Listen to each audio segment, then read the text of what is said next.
Unfortunate incident हुआ जिसमें कि 4 प्रेशियस लाइफ्स जो हैं उनका नुकसान हुआ, और उसके बाद फिर एक सुसाइड केस भी हुआ। लगभग 90 के करीब लोग ज़ख्मी हुए और उसमें से लगभग 72 के करीब बहुत सीरियसली इंजर्ड थे, जिनको हमारे डॉक्टर्स ने एसएनएम में पूरी अपनी तनदेही से उनका इलाज किया। और जो लोग वहाँ पहुँचे उन सबको रात को ऑपरेशन करके रात भर ये ऑपरेशन का सिलसिला चलता रहा, और लगभग 11 ऑपरेशन करके 11 लोगों का कॉम्प्लिकेट ऑपरेशन करके उनकी जान बचाई, और वो लोगों की जान, कीमती जान बच गई। अभी मैं आधा घंटा पहले ही हॉस्पिटल से होके आया, क्योंकि सिर्फ 5 अब पेशेंट्स हैं हमारे पास जिनको बोन इंजरीज़ हैं, और वो बोन इंजरीज़ जो है उसमें हीलिंग अभी डॉक्टर्स ने कहा कि 4 केसेस जो हैं उनको 2 हफ्ते लगेंगे जो जवान हैं, और फिर वो अपने घर जा सकते हैं। और एक जो एक्स सर्विस में उनका थोड़ा सा टाइम ज़्यादा लगेगा, उनकी इंजरी थोड़ी और किस्म की है, उनमें बोन लॉस है। तो कहने का मेरा मतलब ये है कि हमारे डॉक्टर्स की जो कॉम्पिटेंस कहें, उनका डेडिकेशन कहें, और ऊपर वाले का जो दुआ कहें कि उनकी जान बच गई है। जहाँ तक जो लोग कुछ अरेस्ट हुए थे, क्योंकि कानून भी अपना काम करता है, तो जो लोग अरेस्ट हुए थे उसमें से भी आज की डेट में सभी लोग ऑलमोस्ट रिहा हो चुके हैं। सिर्फ 23 के करीब लोग जो हैं वो हमारी कस्टडी में नहीं है, उसे हम जुडिशियल कस्टडी कहते हैं। वो कोर्ट की कस्टडी में होते हैं, जेल के अंदर होते हैं और कोर्ट की कस्टडी में होते हैं, और उनको रिहा करने की जो अथॉरिटी है वो कोर्ट्स को होती है, हमें नहीं होती है। तो ये लोग भी जो हैं, कोर्ट्स जो जब भी इनको रिहा करते हैं तो ये भी रिहा हो जाएंगे। आज की डेट, आज मैंने आपको इसलिए बुलाया क्योंकि एक बहुत, जब से ये हादसा हुआ था तो यहाँ एक डिमांड थी कि ये जो सारा इंसिडेंट हुआ है ये क्यों हुआ। क्योंकि जब ये धरना बैठा था तो पीसफुल धरना बैठा था, सब ने एश्योर किया था हमें कि ये पीसफुल रहेगा। और जब ये 24 को जब ये इंसिडेंट होना भी था, जब ये इकट्ठे लोग होने भी थे, उस वक्त भी हमें डबली एश्योर किया गया था। हर एक जो कम्युनिटी के लीडर्स हैं, जो यहाँ के रिस्पेक्टेबल्स हैं, उन्होंने हमें एश्योर किया था कि कुछ नहीं होगा, ये पीसफुल रहेगा। क्योंकि लद्दाख के लोग जो हैं वो अपने पीस लविंग नेचर के लिए सारी दुनिया, हिंदुस्तान में, हमारे मुल्क में भी जाने जाते हैं। नेशनलिस्ट हैं, पैट्रियोटिक हैं, इनका कंट्रीब्यूशन हमारे फ्रंटियर्स को बचाने में बहुत ज़्यादा रहा है।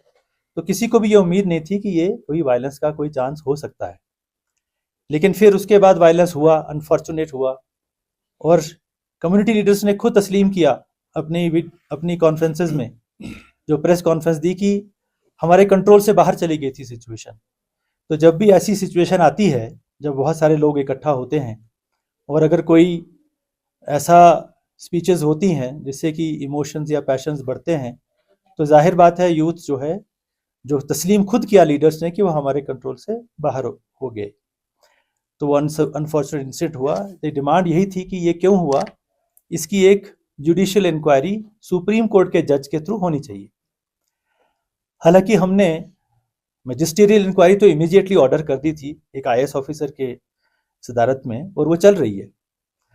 लेकिन एक बार बार हमको ये रिक्वेस्ट आती थी कि हम तब तक जो है वो एश्योर नहीं होंगे जब तक आप इसको किसी सुप्रीम कोर्ट के जज के थ्रू एक जुडिशियल इंक्वायरी ना करें, ताकि सब सच्चाई जो है वो सामने आ जाए।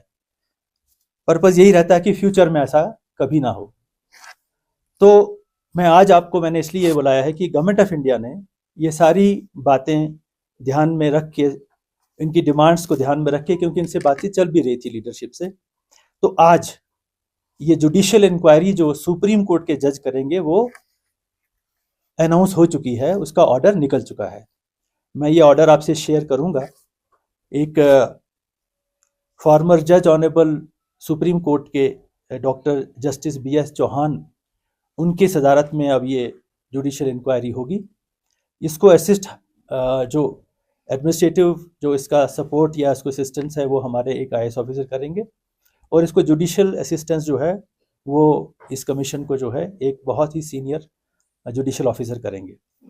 तो ये इंक्वायरी जो है, जो सबसे बड़ी एक डिमांड थी लोगों की, वो पूरी हो चुकी है। मैं आपके माध्यम से सारे लद्दाख वासियों को ये बताना चाहता हूँ कि गवर्नमेंट ऑफ इंडिया ने जुडिशियल इंक्वायरी की जो डिमांड थी एक सुप्रीम कोर्ट के जज के द्वारा, उसको मंजूरी दे दी है और ऑर्डर इशू हो चुका है। ये अब ये कमीशन है, ये अपनी इंक्वायरी जो है शुरू करेगा और हर पहलू को इसको जांच करेगा सबकी सेटिस्फेक्शन के मुताबिक। मेरा सिर्फ ये रिक्वेस्ट है कि हम एक बहुत अनफॉर्चुनेट इंसिडेंट से गुजर चुके हैं बहुत रिसेंटली, और ये हमारे दिमाग में बहुत ताज़ा है, और हमने बड़ी मुश्किल से पहले इंटरनेट रेस्टोर किया, फिर स्कूल रेस्टोर किए, फिर बाज़ार रेस्टोर किए, और फाइनली 15 तारीख को हमने 163 जो है उसको भी रिमूव कर दिया, क्योंकि हमारे लद्दाख का जो भी इकोनॉमिक एक्टिविटी है वो हमारे टूरिज्म पे डिपेंड करता है, हमारे बिजनेस पे डिपेंड करता है, हमारे ट्रेड पे डिपेंड करता है, और हमारे बच्चों का यही पढ़ने का टाइम है। अभी हमारे लगभग 1500 के करीब पोस्ट जो है उनका एडवर्टीजमेंट डिस्ट्रिक्ट बोर्ड्स दोनों के थ्रू हो चुका है। उस पर बहुत तेज़ी से जो है एप्लीकेशंस भी आई हैं, अब उसके एग्ज़ाम की तैयारी हो रही है। LSSB जो लद्दाख का अपना बोर्ड है वो कॉन्स्टिट्यूट हुआ है, और उसने भी जो है उसकी भी हम एग्ज़ाम की तैयारी जो है नवंबर में कर रहे हैं। सब बच्चे इस वक्त जो हैं अपने फ्यूचर के लिए, इन नौकरियों के लिए जो है वो अप्लाई कर रहे हैं। तो इन हालात में हम नहीं अफोर्ड कर सकते हैं कि ऐसा कोई भी हम गैदरिंग करें, कोई ऐसा बहुत बड़ा एक हजूम इकट्ठा करें जो बाद में हमें कहना पड़े कि ये हमारे हाथ से निकल चुके थे। तो मैं आपके माध्यम से हर एक लद्दाख वासी को ये कहना चाहूँगा, अभी अभी हम बड़ी मुश्किल से एक नॉर्मलसी के ऊपर आए हैं आज, तो ऐसा कोई ऐसा एक्शन ना करें। हाँ, अगर कोई डिमांड नहीं मानी जाती है वो अलग बात है, लेकिन जो एक सबसे बड़ी डिमांड थी वो गवर्नमेंट ऑफ इंडिया ने मान ली। इसके बाद इमीडिएटली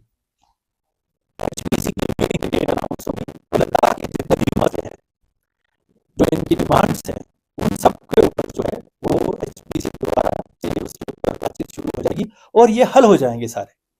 बातचीत के जरिए ही ये चीज़ें हल हो सकती हैं। तो जब ये सब कुछ हो चुका है, इतना पॉजिटिव एटमॉस्फेयर अब हम दोबारा बड़ी मुश्किल से मेहनत से कर रहे हैं, इसमें इन्हीं लीडर्स का बहुत योगदान है कि हम इतनी जल्दी वापस नॉर्मलसी में आए हैं। इन सारे लद्दाख वासियों का योगदान है कि हम इतनी जल्दी वापस नॉर्मलसी में आए हैं, और कोई और हादसा नहीं हुआ उसके बाद। तो हम इस वक्त बिल्कुल अफोर्ड नहीं कर सकते कि हम कोई एक ऐसा हजूम दोबारा इकट्ठा होने दें, या कोई ऐसा करना भी चाहिए हमें जिसका कि बाद में हमें ये कहना पड़े हमारे कंट्रोल से ये अब बाहर हो गए थे। क्योंकि कोई किसी की ये इस तरह की जो चीज़ों की पेशन गोई नहीं कर सकता है। ज़रूर कहीं कोई खता होती है, कोई इंसिडेंट हो जाता है जो कोई नहीं चाहता हो, लेकिन हो जाता है, इसे हम अनहोनी कहते हैं। तो मेरा सबसे ये रिक्वेस्ट है कि हम अपनी पीस बना के रखें, किसी हजूम में इकट्ठा ना हो, कोई हजूम ना इकट्ठा करें, क्योंकि हजूम जब इकट्ठा होता है तो उसमें कौन कौन होता है बड़ा मुश्किल हो जाता है ये देखना। तो मैं सब लद्दाख वासियों को ये कहूँगा कि किसी भी गैदरिंग में शामिल ना हो। जो गवर्नमेंट ऑफ इंडिया ने जो जुडिशियल इंक्वायरी करनी थी वो ऑर्डर कर दी है। हमारा जो भी HPC का डेट्स जो है वो इमीडिएटली अनाउंस अभी होने वाली 1-2 दिन के अंदर। ये मुज़ाकरात का और डायलॉग का, डिस्कशन का जो कॉन्स्टिट्यूशनल सेफ गार्ड्स लद्दाख को देने हैं उनके ऊपर बातचीत जो है उसके लिए एक कमेटी तश्कील है, जिसमें कि यहाँ के जितने भी रिस्पेक्टेबल प्रोमिनेंट लीडर्स हैं वो सब उसका भाग है, उसका पार्ट है। तो ये हम जो है नॉर्मलसी की तरफ हम आ रहे हैं, तो हम नॉर्मलसी भी नहीं रहें, कोई भी कहीं भी इकट्ठा होने का, क्योंकि अभी हमने 163 हटाया है। 163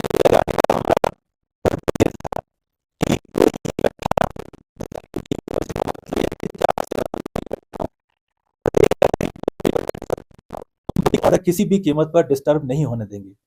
उसके लिए हमें जो भी कानूनी कार्रवाई करनी होगी हम करेंगे, लेकिन हमारा जो स्ट्रेंथ है वो लोगों का योगदान है, लोगों का कॉन्फिडेंस है। और मैं सबसे ये अपील करता हूं कि प्लीज़ अभी अभी हम इस बड़े हादसे से बाहर निकले हैं और दोबारा कोई ऐसा काम हम ना करें जिसके लिए फिर हमें दोबारा पश्चाताप करना पड़े। तो thank you very much. Sir एक क्वेश्चन सर, कल जो एपेक्स और केडीए का एक पीस मार्च का एक वो है सर, तो उसके लिए किस तरह की व्यवस्था है सर सरकार की तरफ से? देखिए, हमने जब ये डिमांड था कि होना चाहिए जुडिशियल इंक्वायरी, तो हमने, और गवर्नमेंट ऑफ इंडिया भी इसके ऊपर बहुत सेंसिटिव थी, वो भी इनसे बातचीत कर ही रही थी। तो आज उन्होंने फैसला किया कि हम इसको, क्योंकि जाहिर बात है जब आपने कोई इंक्वायरी करवानी है तो आपको you have to find out who will do the inquiry, अगले को एग्री भी करना होता है। तो फाइनली जो है बहुत तेज़ी से काम हुआ और फाइनली सुप्रीम कोर्ट के जज जो है वो मान गए कि हम ये इंक्वायरी करेंगे, मैं ये इंक्वायरी करूंगा। तो जैसे ये हुआ तो ऑर्डर इंक्वायरी का हो गया, जो मैं कॉपी आपको दूंगा। तो जो बहुत बड़ी डिमांड थी, जो लोग आहत हुए थे, जो लोग जो है जो मेंटली साइकोलॉजिकली जो इंजर्ड हुए थे इस इंसिडेंट से, उनको ये ज़रूरी था कि एक जुडिशरी इंक्वायरी हो ताकि पता लगे कि हुआ क्या। तो वो तो पूरी हो चुकी। तो अब हमने रिक्वेस्ट किया, सुबह लीडरशिप से भी रिक्वेस्ट किया हमने उनसे, से आप कहते हैं इम्प्लोर करना, एक होता है रिक्वेस्ट करना, एक होता है इम्प्लोर करना, बिसीच करना। हमने कहा जब आपकी डिमांड पूरी हो चुकी है, काइंडली अभी हम इस हादसे से उतरे हैं, अभी आप दूसरा कोई बड़ा हजूम इकट्ठा करने का स्कीम मत बनाइए प्लीज। अभी अभी अभी तो हम इस हादसे से गए हैं। हमने हर एक लीडर को जो हमारे कांटेक्ट में है, हमने उनसे रिक्वेस्ट की है और हमें पूरी उम्मीद है कि वो हमारी इस रिक्वेस्ट के ऊपर कंसीडर करेंगे और इस तरह का चीज़ ना हो जिससे कि हमें बाद में कोई ऐसी चीज़ हो जाए जिसके ऊपर बाद में कोई ऐसी चीज़ हो जाए जो बाद में हम पछताएं। क्योंकि ये जब बहुत बड़ा हजूम इकट्ठा होता है तो उसको कंट्रोल करना जो है वो, क्योंकि अभी अभी हम गुजरे हैं, हमने सुना है, हमने प्रेस कॉन्फ्रेंस में सुना कि आउट ऑफ कंट्रोल हो गए थे। तो ये गारंटी तो कोई नहीं दे सकता ना कि कल को अगर बहुत बड़ा हजूम इकट्ठा हो जाए फिर उसे आप कंट्रोल कैसे करेंगे। तो ये हम कहते हैं कि ये उस तरफ जाना ही क्यों। हमने हर एक से रिक्वेस्ट की है और हम पूरी उम्मीद करते हैं कि, क्योंकि हमें लद्दाख की पीस, लद्दाख की प्रोग्रेस और लद्दाख का फॉरवर्ड मूवमेंट, उसकी प्रोग्रेस हमारे लिए बहुत इंपॉर्टेंट है। और ऐसी चीज़ें हमारे टूरिज्म को ख़त्म कर देती हैं। आज की डेट में मैं जब भी देखता हूँ तो सबके चेहरे मुरझाए लगते हैं कि जैसे अब कुछ बिजनेस नहीं रहा, कुछ आज इस सीज़न ख़त्म हो गया। तो ये चीज़ें बार बार तो नहीं आती हैं, मतलब ये सीज़न तो निकल गया। इसलिए अब हम जो रिट्रीवल कर सकते हैं इस वक्त हम कोशिश कर रहे हैं कि हम करें। हम पूरा कोशिश कर रहे हैं कि टूरिज्म जो है वो दोबारा रिवाइव हो। अभी हमने WTM लंदन में उनका जो एक एग्जीबिशन होता है जो बड़ी देर से डिमांड करते हैं, अभी हमने अप्रूव किया, कल ही आज ही मैंने उनको इन्फॉर्म किया। तो मेरे कहने का मतलब ये है कि बच्चों की पढ़ाई है, अब थोड़ी देर के बाद फिर उनके स्कूल बंद हो जाएंगे। अभी एग्ज़ाम बच्चों के ये जो रिक्रूटमेंट के एग्ज़ाम हैं, तो हमें इसके ऊपर ज़्यादा ध्यान देना चाहिए ताकि, क्योंकि जो डिमांड हमारी थी वो पूरी हो चुकी है। सर कल का जो it is not a protest but वो मार्टियर्स के लिए एक सॉलिडेरिटी में एक साइलेंट मार्च कर रहे थे। सो उसका ये परमिशन क्या मिल सकता है एक जगह पे बैठ के उनके? और दूसरा सर, जिस तरह की कंपनसेशन की बात हो रही थी मार्टियर्स को, उससे क्या? देखिए, कंपनसेशन जो मैंने कहा है, गवर्नमेंट ऑफ इंडिया, क्योंकि compensation, we have full sympathy with the people who have lost their, जिन्होंने कमाई वाला बंदा खो दिया, जिसको हम ब्रेड विनर कहते हैं। घर में एक ब्रेड विनर होता है, अगर वो ब्रेड विनर चला जाता है तो घर जो है वो बेसहारा हो जाता है। तो सबसे बड़ी ये है कि कुछ कॉम्पनसेशन किसी एक सोर्स के थ्रू कोशिश भी की गई है देने की भी, लेकिन ये डिमांड आई है कि इनको कुछ ऐसा जो रेगुलर कोई इस तरह का कोई सिस्टम बने। तो ये चीज़ जो है यही हम आगे करने जा रहे हैं, लेकिन इसके लिए पीस का होना तो ज़रूरी है, कॉन्फिडेंस का आपस में तो होना ज़रूरी है। इसलिए हम जानते हैं कि एक आदमी, हमें मालूम है कि ऐसा है जिसके घर में कुछ भी नहीं, दूसरा ऐसा था जो कि वे ब्रेड विनर था। तो इसलिए इन कॉम्पनसेशन का इशू जो है, पैसे का इशू गवर्नमेंट के लिए कभी भी कोई बड़ा नहीं रहता है, मैटर प्रिंसिपल का होता है। तो जो भी इनोसेंट आदमी है उसको अगर जो डैमेज हुआ है उसको कॉम्पनसेशन का जो है वो हम उसके ऊपर पूरा पॉजिटिव हैं। हमने अभी कोई फैसला नहीं लिया हुआ है, लेकिन हम देख रहे हैं कि अगर कोई इनोसेंट है जो बिल्कुल इसमें इन्वॉल्व नहीं है तो उसको कॉम्पनसेशन जो जो जो भी इसको लॉ में मिलेगी हम उसको देने को तैयार हैं। सर एक तरफ एडमिनिस्ट्रेशन भी एफर्ट कर रहा है कि नॉर्मल से रिटर्न करे, स्टेक होल्डर की तरफ से कोऑपरेशन किया जा रहा है, दूसरी तरफ ये भी सुनने आ रहा है कि 500 के करीब रैपिड फोर्स लद्दाख में लाया जा रहा है, क्या ये सच है? कौन सा? Rapid action force. नहीं, देखिए मैं आपको एक बात बताता हूँ। हमारे यहाँ पे लगभग 4 कंपनियां पहले थी जो हमारे यहाँ पे जब अगस्त के महीने में हमने वो लाई थी। उससे पहले हाँ सीआरपीएफ, और उससे पहले भी जब हिजबुल का हम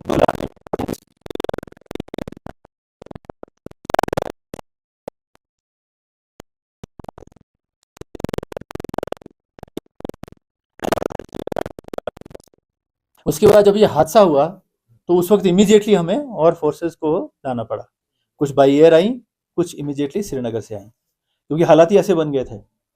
उसके बाद हमने उनको वापस करना शुरू कर दिया। तो उस वापस करते वक्त एक हमारे दिमाग में आया, जब ये इंसिडेंट हुआ तो ये भावना, ये सबका ऑब्जर्वेशन था कि जो रैपिड एक्शन फोर्स है वो मॉब कंट्रोल के लिए बेटर होती है। तो आपके पास अगर आरएएफ होगी तो वो ज्यादा कंट्रोल करती है, तो ये इनके बदले में आप वो लें। तो ये हुआ, 2 कंपनियां हमने वो छोड़ दी जो हमारे पास नॉर्मल थी, और उसके बदले में मतलब इन रिप्लेसमेंट लाई है हमने, क्योंकि वो बेटर ट्रेंड है। वो ऐसे हालात में ज्यादा इफेक्टिव होते हैं और वो उससे थोड़ा सा नुकसान होने का खतरा कम होता है। तो इसलिए वो आरएएफ जो है वो 2 कंपनियां हैं, मतलब इट इज इन रिप्लेसमेंट, मतलब 2 गई, नॉर्मल वाली गई और 2 रिप्लेस किया, तो कोई ऐड नहीं किया। सर और एक एलिगेशन है कि जितने स्टेप्स नॉर्मल सी के लिए लिया जा रहा है, बट साइड में जो विलेज हेड्स है और लोगों को हैरेस किया जा रहा है, गवर्नमेंट एम्प्लॉइज को बोलने नहीं दिए जा रहे, ऐसे कुछ एलिगेशन है, उस पर आप क्या कहेंगे सर? देखिए मैं आपको एक बात बताऊं, जो लद्दाख का जो मैंने स्टडी किया है, हमारे यहाँ जम्मू कश्मीर में क्या होता था, मतलब जम्मू कश्मीर तो परा एक ही था, हमारा लद्दाख भी उसका पार्ट था। हम वहां पे लंबरदार कहते हैं, यहाँ पे उसको गोबा कहते हैं, थोड़ा फर्क है। गोबा जो होता है वो संस्कृत से आया, गोपा मतलब होता है ट्रेडिशनल होगा। तो यहाँ के एलबीए ने हमें कहा कि आप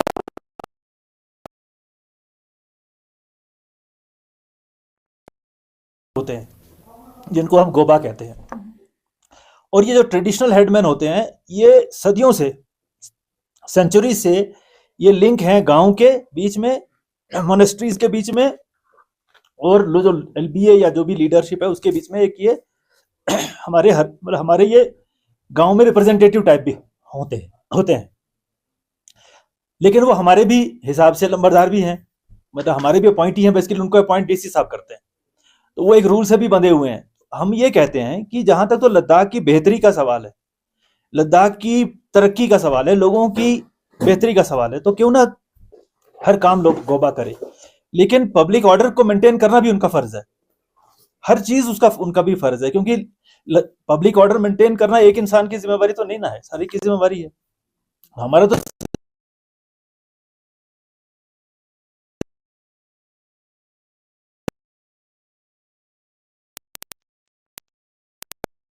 करने में आपका योगदान भी होना चाहिए, ये हम कहते हैं। सर 24 का जो क्राइसिस रहा उसके बाद लद्दाख को एंटी नेशनल का अटैक दिया गया, तो उसमें उम्मीद यही कर रहे थे कि एडमिनिस्ट्रेशन आएंगे, उस चीज पे क्लैरिटी देंगे कि कितने नेशनलिस्ट तो लद्दाखी रहे हैं। देखिए इस बीच में आप क्या कहेंगे सर? देखिए मैं आपको काफी मायूस है, स्पेशली जब हम एक्स सर्विसमैन की बात करते हैं, जब उनसे बात करी, डिटेंशन हुआ, तो उनसे ये सवाल किए जा रहे थे कि आपको चाइना और पाकिस्तान से कैसे कितने फंड आते हैं, तो इस पे नहीं। देखिए मैं आपको एक बात बताऊं, लद्दाख के जो लोग हैं वो पेट्रियोटिक हैं, इसमें किसी को शक होना तो सवाल ही पैदा नहीं होता। ना आपके दिल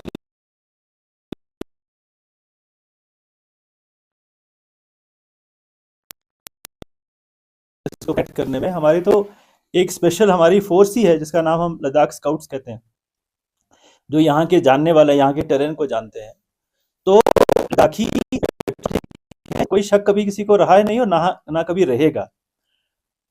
अगर किसी ने ऐसा ना जानते हुए कि लोकल लोगों के जो कोई, आप कभी किसी एक कम्युनिटी को नहीं जानते हैं, किसी इलाके को नहीं जानते हैं, हो सकता है किसी ने कोई स्लिप ऑफ मैंने तो नहीं सुना है, मैं सच कहता हूँ। मैंने तो किसी भी टीवी में, मैंने बार बार पूछा कि बताओ किस टीवी से आया तो मैं उसको देखूं, तो मुझे बताया गया कि नहीं, ऐसा तो हमने भी नहीं सुना है।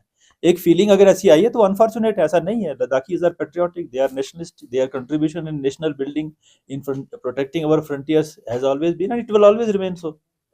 Sir, of your UT Ladakh Chief Secretary owns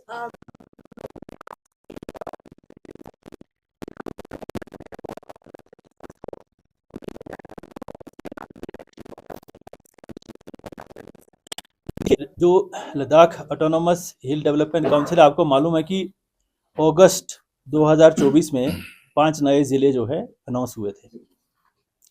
तो अब हमारा यही है कि हम ज़िले जब आपके नए बनेंगे तो जाहिर बात है हर चीज़ जो है उसमें तब्दीलियाँ आएंगी। तो इसलिए ये, क्योंकि ये एक एक्सरसाइज है, क्योंकि हम इस वक्त लगे हुए हैं कि हमें उसके लिए पोस्ट जो है वो मिनिस्ट्री ऑफ फाइनेंस में अप्रूव होने के लिए गई हैं, और हमें उम्मीद है कि वो जल्दी वहाँ से अप्रूव होकर आएंगी। वहाँ बहुत टाइम लगता है, बहुत चीज़ें होती हैं। तो जब एक हमारी नई ज़िले बनेंगे तो क्या उसका तश्कील होगी वहाँ, ये काउंसिल का ये वाला सिस्टम, ये वाली कॉन्स्टिट्यूशन रहेगी या क्या रहेगा, जो वो उसके सिलसिले में हमें इस वक्त जो है वो इशू है।